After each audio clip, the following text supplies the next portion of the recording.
આપણા વક્તા આનંદભાઈએ કરી. એમનો જન્મ 1875 ખૂંટી જિલ્લાના ઉલહત્તુ ગામમાં થયો. એક સામાન્ય પરિવારમાંથી એમણે તે વખતે જોયું કે અંગ્રેજો દ્વારા આપણા આદિવાસીઓની જળ જંગલ જમીન પર તરાપ મારવામાં આવે છે, આદિવાસીઓ પર કરવેરા નાખવામાં આવે છે. અને 1899 મુંડા વિદ્રોહ અંગ્રેજો સામે થયો. એની નેતાગીરી બિરસા મુંડાજીએ લીધી અને એમાં એમની ધરપકડ કરવામાં આવી. ઘમાસણ યુદ્ધો થયા, એક બાજુ તીરકમઠા ભાલા, એક બાજુ ગોળીબાર થયું અને એમને જેલમાં પૂરવામાં આવ્યા. અને માત્ર 25 વર્ષની ઉંમરમાં જેલમાં એમનું મૃત્યુ થયું અને સેનામાંથી મૃત્યુ થયું છે. એના આજ દિન સુધી કોઈ પુરાવા આપણને મળ્યા નથી. ત્યારે સાથીઓ, આ બિરસા મુંડાનો ધ્યેય આદિવાસી સ્વાયત્ત રાજ, આદિવાસી સ્વતંત્ર રીતે સ્વમાનભેર શેરની જેમ જીવે એવો ધ્યેય હતો. તમને ને અમને બધાને ઇતિહાસમાં ભણાવવામાં આવ્યો. ઉત્ક્રાંતિવાદ, ચાર્લ્સ ડાર્વિનના ઉત્ક્રાંતિવાદના સિદ્ધાંતોમાં જણાવવામાં આવ્યું કે જ્યારે આ પૃથ્વી પર માનવી સભ્યતાનું ઉત્પન્ન થયું ત્યારે આદિમાનવ તરીકે સૌપ્રથમ પૃથ્વી પર આદિવાસીઓ આવ્યા. શરૂઆતમાં પેડાની શોધ થઈ, અગ્નિની શોધ થઈ, ધાન્યની શોધ થઈ, ખેતીની શોધ થઈ અને બધા ખેતીની શોધની સાથે સાથે પરિવારો સાથે રહેતા થયા. એટલે નાના નાના ગામો, નાના નાના કબીલાઓ બન્યા અને એ કબીલાઓના મુખીઓ બન્યા, સરદારો બન્યા અને શાંતિથી પ્રકૃતિ સાથેનું એમનું જીવન ચાલુ હતું. એ દરમિયાન આ દુનિયામાં સંપત્તિ માટે લડાઈ થઈ, સત્તા માટે લડાઈ થઈ, સ્ત્રીઓ માટે લડાઈઓ થઈ અને એમાં એ લોકોની જે સભ્ય સંસ્કૃતિ પોતાને માનનારા સમાજ દ્વારા આદિવાસી સમાજના એક કબીલા ઉપર આક્રમણો થયા. સામદામ દંડભેદ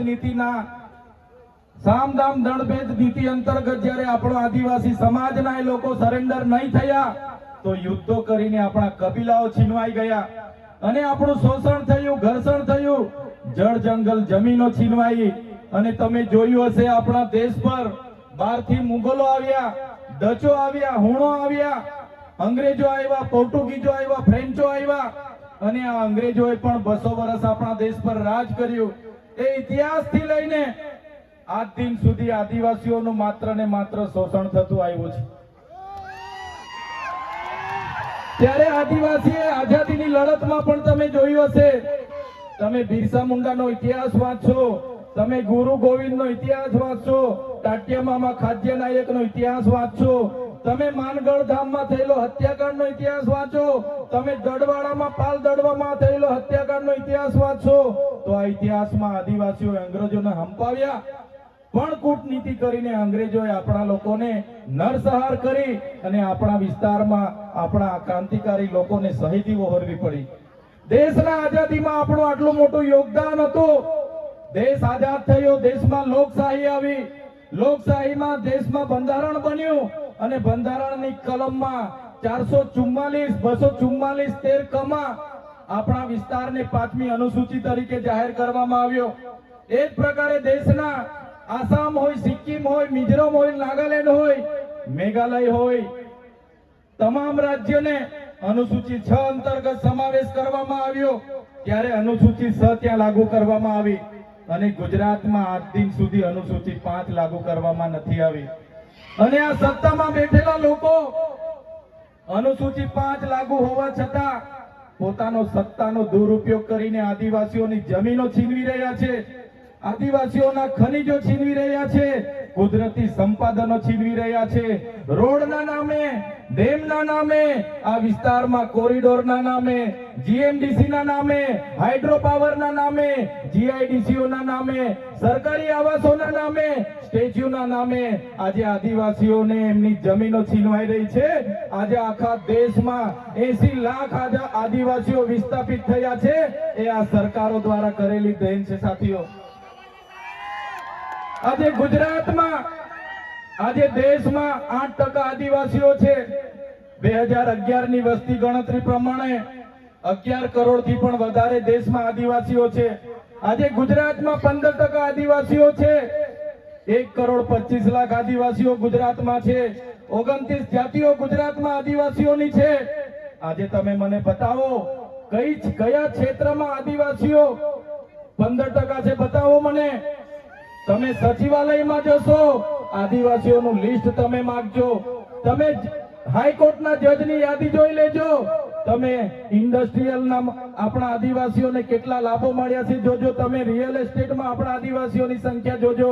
ત્યારે આઝાદીના 78 વર્ષમાં સરકારોએ માત્ર ને માત્ર આદિવાસી બજેટમાંથી અમૃત મહોત્સવો કાઢે છે, વિકાસ મહોત્સવો કાઢે છે, ગૌરવ યાત્રાઓ કાઢે છે અને પોતાના તાઇફાઓ કરે છે. ત્યારે હવે આપણે બધાએ જાગી જવાનું છે અને આ સરકારને 2027માં ઉખાડીને આપણે ફેંકી દેવાની છે.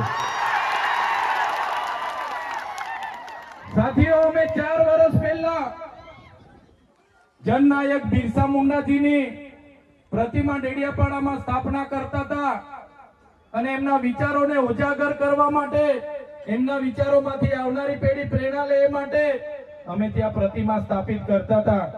ત્યારે આ ભાજપના સાંસદ મનસુખભાઈ વસાવા, 3 જિલ્લાની પોલીસ અને એમના RSS વાળાએ આપણને ત્યાં પ્રતિમા સ્થાપતા અટકાવી દીધા હતા અને પ્રતિમા સ્થાપતા આપણા ઘણા લોકોને ડિટેન કર્યા હતા. 3 જિલ્લાની પોલીસ અમને પકડવા માટે આવી હતી, છતાં આપણે એમનાથી ડર્યા નથી અને બિરસા મુંડાની પ્રતિમા ડેડિયાપાડામાં સ્થાપિત કરી છે. ત્યારે આજે દેશના વડાપ્રધાનને આજે ડેડિયાપાડા આવવું પડે એ આપણા બધાની તાકાત છે. ત્યારે વડાપ્રધાન ડેડિયાપાડા આવે છે ત્યારે લોકોને ભેગા કરવા માટે 500 કરોડ આદિવાસી બજેટમાંથી જોગવાઈ કરવામાં આવી છે. હજારો બસોની વ્યવસ્થા કરવામાં આવી છે અને બધા કર્મચારીઓને એમાં લગાડી દેવામાં આવ્યા છે. આજે ડેડિયાપાડાના ગામડાઓમાં ટીડીઓ ના મળે, તલાટીઓ ના મળે એવા ગામડાઓની ગલીઓમાં આ ગુજરાતના નાયબ મુખ્યમંત્રી, એમના મંત્રીઓ, એમના સાંસદો, એમના ધારાસભ્ય ડેડિયાપાડાના ગલીઓમાં 4 દિવસથી ફરે છે. જે લોકો એસી ચેમ્બરોમાંથી બહાર નહોતા આવતા, જે લોકો ગાંધીનગરમાં પડે ફતારીએ રહેતા હતા, એ લોકોને ગામડે ફરતા કરી દીધા. એ આપણી બધાની તાકાત છે ભાઈઓ. ત્યારે નરેન્દ્રભાઈ મોદી આપણા કુળદેવી માતાના દર્શને જવાના છે. દેવમોગરા એ મહારાષ્ટ્ર, મધ્યપ્રદેશ, ગુજરાત અને રાજસ્થાનના લાખો લોકોનું આસ્થાનું કેન્દ્ર છે અને દેવમોગરા જઈને રાજનીતિ જ્યારે કરવા માંગે છે ત્યારે નરેન્દ્રભાઈ મોદીને હું આ મંચ પરથી કહેવા માંગુ છું, તમને જો આદિવાસીઓ માટે હિત હોય તમે દેવમોગરા જજો, તમે હિજારી લઈને આવજો, તમે મવડાનો ચોખ્ખો દારૂ 1 બોતલ લઈને આવજો, તમે એક મરઘો લઈને આવજો, એક બકરો લઈને આવજો. દર્શન કરીને એની પ્રસાદી કરીને તમે ત્યાં જ જમીને પછી જજો. ત્યારે અમે માનીશું કે તમે આદિવાસીઓના હિતેચ્છુ છો. તમે આદિવાસીઓ માટે આજ દિવસ સુધી તમે 24 વર્ષથી રાજનીતિમાં છો. આગળ મુખ્યમંત્રી હતા, હમણાં વડાપ્રધાન છો. આદિવાસીઓ આજે શિક્ષક માટે આંદોલન કરે છે, શાળા માટે આંદોલન કરે છે, નર્મદાના પાણી માટે આંદોલન કરે છે, પોતાની જમીનો બચાવવા આંદોલન કરે છે, જીએમડીસી હટાવવા આંદોલન કરે છે, જીઆઈડીસીઓમાં રોજગાર માટે આંદોલન કરે છે. ત્યારે નરેન્દ્રભાઈ મોદીજીને કહેવા માંગુ છું, હવે અમે લડેંગે, જીતેંગે, જિંદાબાદ, મુર્દાબાદ આવેદન નિવેદન કરવા માંગતા નથી. હવે અમે લડવા માંગતા નથી. હવે ધરણા પ્રદર્શન બંધ, હવે આંદોલન બંધ.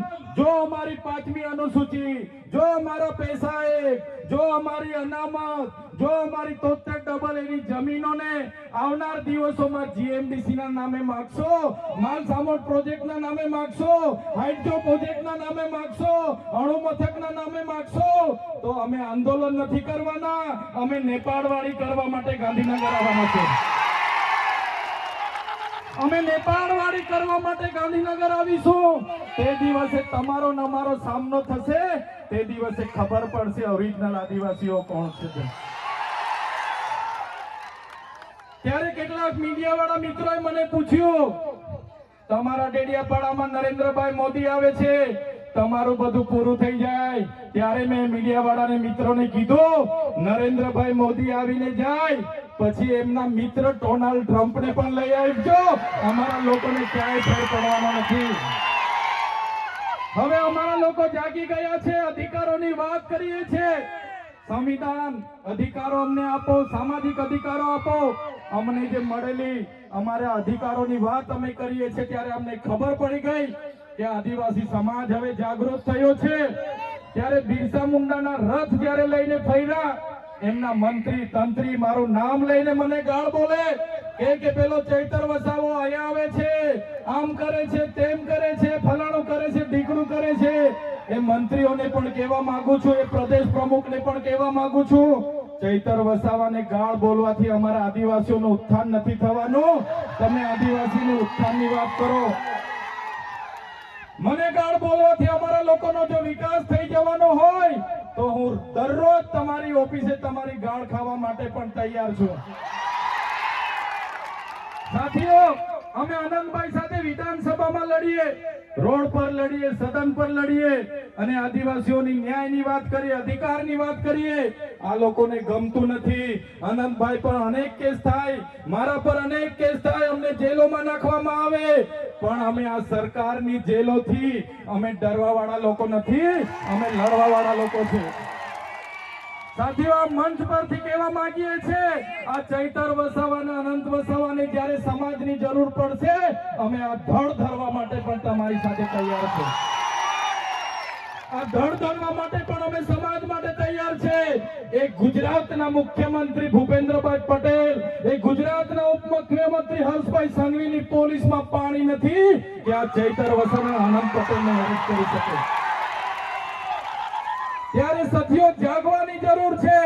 આગળ ડોક્ટર સાહેબે કીધું, આપણી જે મૂળ સંસ્કૃતિ છે આપણે ભૂલી જાયેલા.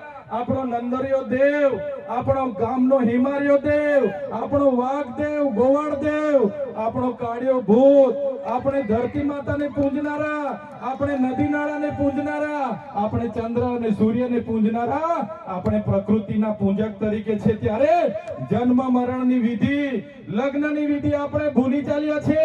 ત્યારે આજે આ લોકો આપણા પર જાતિનો દાખલો માંગે છે, પુરાવા માંગે છે. ભણેલા છોકરાઓને પૂછી લો.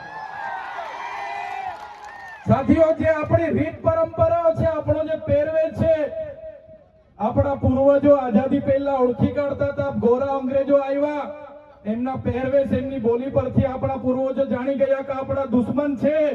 આજે તો આપણે એ લોકોની સંસ્કૃતિ અપનાવતા થઈ ગયા, એ લોકોના પેન્ટ શર્ટ પહેરતા થઈ ગયા, એ લોકોના જીન ટી શર્ટ પહેરતા થઈ ગયા, એ લોકોના બૂટ સૂટ આપણે પહેરતા થઈ ગયા. આપણી બહેનો પણ આજે પંજાબી પહેરતી થઈ ગઈ, ડ્રેસ પહેરતા થઈ ગયા, ચણિયા ચોરી પહેરતી થઈ ગઈ, જીન્સ ટી શર્ટ પહેરતા થઈ ગયા. ત્યારે આવનારા દિવસોમાં આપણો દુશ્મન કોણ છે તે આપણને ખબર પડવાની. ત્યારે આપણે મૌલિક નૈતિક મૂલ્યો આપણે જાળવવા પડશે. આપણી બોલી ભાષા આપણે સાચવવી પડશે.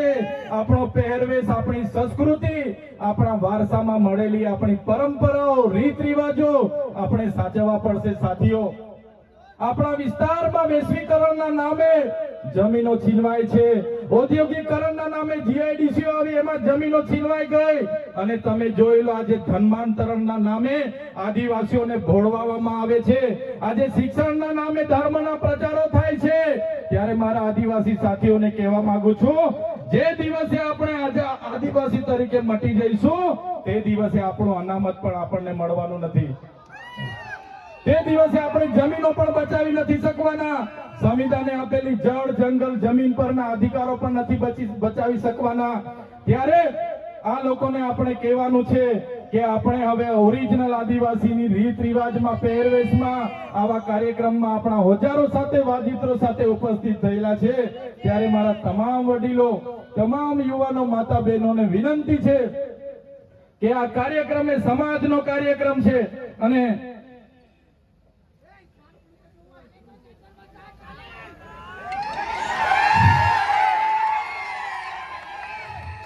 આજનો આ કાર્યક્રમ એ આપણી સમાજની તમે એકતા બતાવી છે. આજે ભાજપના એ નેતાઓને, ભાજપના એ મુખ્યમંત્રી, ઉપમુખ્યમંત્રીને અને ભાજપના એ વડાપ્રધાનને આ આદિવાસીઓની તાકાત આજે આપણે બતાવી દીધી છે. એ બદલ બધાનો ખૂબ ખૂબ આભાર. આ આપણી તાકાત છે. અને જ્યારે પણ કોઈ જીએમડીસી ની વાત આ વિસ્તારમાં લઈને આવશે, જ્યારે પણ આ વિસ્તારમાં હાઇડ્રો પ્રોજેક્ટના નામે ગામડાઓ વિસ્થાપિત કરવાની વાત કરશે, કોરિડોરના નામે ગામડાઓને વિસ્થાપિત કરવાની વાત આવશે, માલસામોડ પ્રોજેક્ટના નામે ગામડાઓ વિસ્થાપિત કરવાની વાત આવશે, કે કેવડિયાની મારી બહેનોને હેરાન કરવાની વાત આવશે, તે દિવસે પણ આવો ઘોડાપુર આપણે પહોંચવાનું છે. તે દિવસે પણ ઘોડાપુર થઈને આપણે પહોંચવાનું છે.